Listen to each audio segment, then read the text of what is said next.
Good afternoon on this Sunday, February 1st. I'm Yumna Nofad. You're watching the English news. These are today's headlines.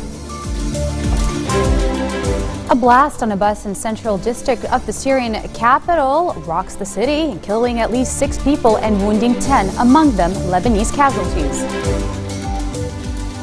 News of the purported killing of journalist Kenji Goto by the Islamic State of Iraq and the group leads to an outpouring of grief in Japan. And violence in Iraq kills about 1,400 people in January, the 8th month of the battle against jihadists who swept through large areas of the country last summer, according to UN figures. A blast on a bus in a central district of the Syrian capital killed at least 6 people and wounded another 10 this morning, according to the monitoring group, the Syrian Observatory for Human Rights. Well, it said it was not immediately clear what had caused the blast in the Su al-Hamadiyya neighborhood of Damascus. The blast was also reported by state television, which said that an unspecified number of deaths and at least 19 injuries were to be reported. News of the purported killing of journalist Kenji Goto by the Islamic State of Iraq and the Levant has led to an outpouring of grief in Japan. Japanese Prime Minister Shinzo Abe was visibly affected when he addressed the nation after a video of the killing was released yesterday night, condemning the act as horrendous and despicable. In the 1-minute video released by ISIS, Goto is seen kneeling before his captor, who launched into a tirade against the Japanese government, ending with "So let the nightmare for Japan begin." The video, which Japan believes is probably authentic, was released just days after the beheading of another Japanese man, Haruna Yukawa, whom Goto had been trying to rescue when he headed to Syria. His brother Junichi Goto said he had been holding out hope, but that it isn't possible any longer. Violence in Iraq killed around 1,400 people in January, the 8th month of battle against jihadists who swept through large areas of the country last summer, according to UN figures. A total of 1,375 Iraqis were killed and another 2,250 were wounded in acts of terrorism and violence in January, according to the UN Assistance Mission for Iraq, known as UNAMI. Well, UNAMI said at least 1,000 people were killed in December, capping the most violent year for Iraq since 2007, when sectarian bloodshed between Shia and Sunni was at its peak.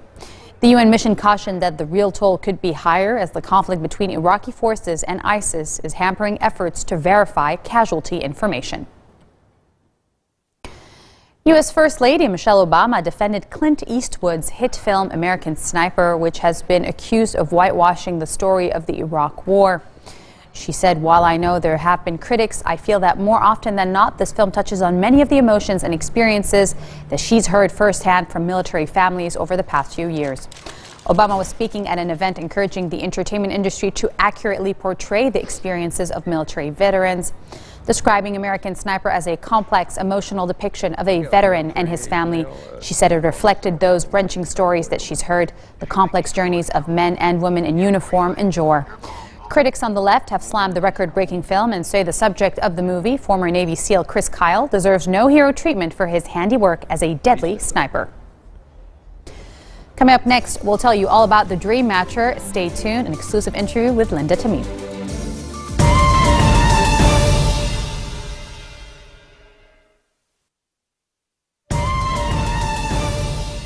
Welcome back to the English news. Over to Linda for the exclusive.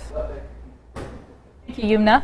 Meeting Fayrouz, hosting a TV show, learning how to send business letters, winning the Nobel Peace Prize. These are just some of the dreams and aspirations of the young Beirutis who gather at Alt City in Hamra every first Wednesday of the month for the Dream Matcher experience. The brainchild of entrepreneur Ali Shhade, this monthly networking event aims to crowdsource dreams by matching attendees together to help fulfill each other's goals. Take a look.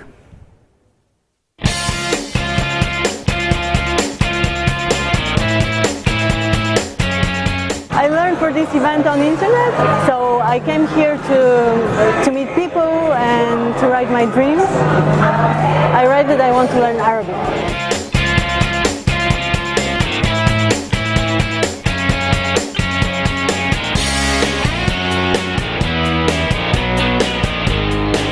My dreams, they were business oriented. One of them was to assemble a team of freelance salespeople and PR people. Another one was to find sponsors for events that I wish to do in the future.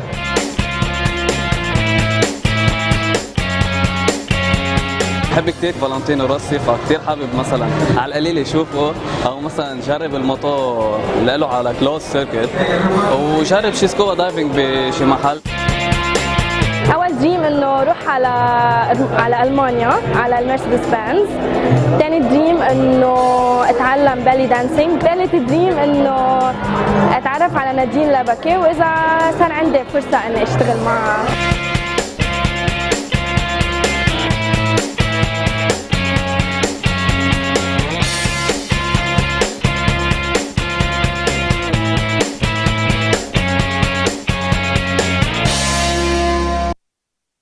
Today we have the pleasure to welcome the man behind the Dream Matcher in our studios. Hello, Ali. Hi, Linda.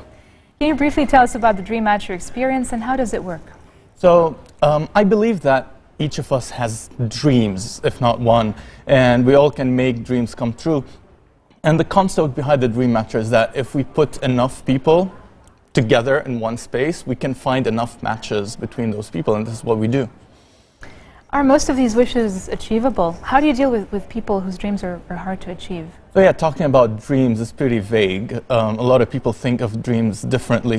Now, for it to work, the way we do it is that eventually we want to make you find that person who can help you achieve your dream. What's the process, very briefly? Tell us about how does it people work? are going to write their dreams on post-it notes. Each person gets 3 colorful post-it notes to write their dreams on. And then they post them on the dream wall. And then other people would go up and read those dreams and write their names on the things that they think they can help with.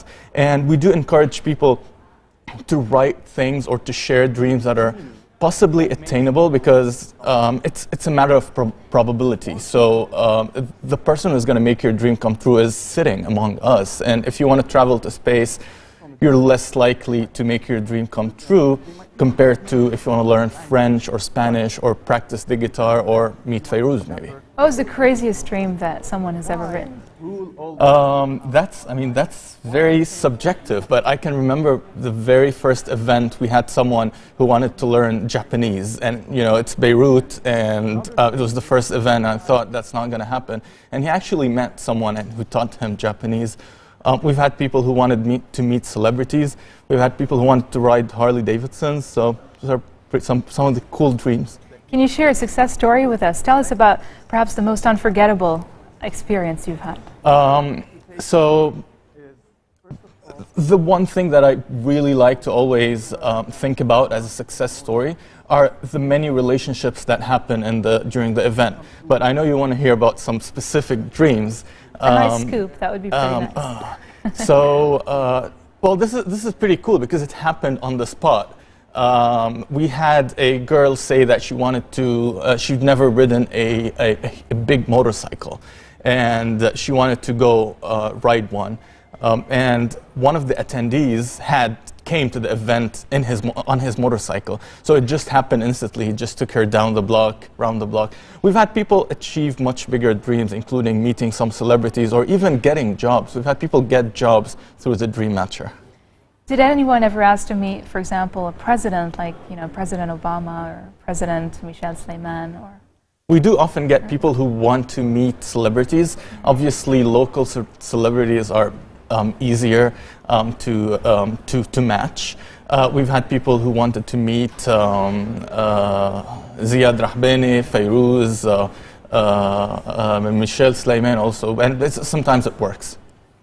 Do you plan to expand the Dream Matcher experience? Because wouldn't people have much higher chances of achieving their dreams if they were, they're exposed to a much bigger network of people? That's true. So part of the concept is the more people out there, the more dreams can come true. Now, the way we work right now is mostly in Lebanon. However, we've had events happen outside Lebanon through a licensing deal whereby someone in another country, we've had it happen in Spain and in the USA, who would hear about the Dream Matcher and they want to do it in their city. They would contact us on our website and we would give them the license to do that and support them. So it does increase the network, and hopefully we've done it in a couple other countries. We've done it in Turkey, USA, and Spain.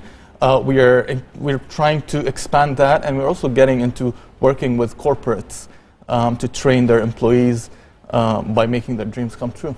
Where do you think the next Dream Matcher will take place? In which country? Well, the next Dream Matcher is taking place next week okay. in Beirut on Wednesday. However, if we're talking outside Lebanon, I've been getting a lot of requests from Jordan, so I think that's happening pretty soon.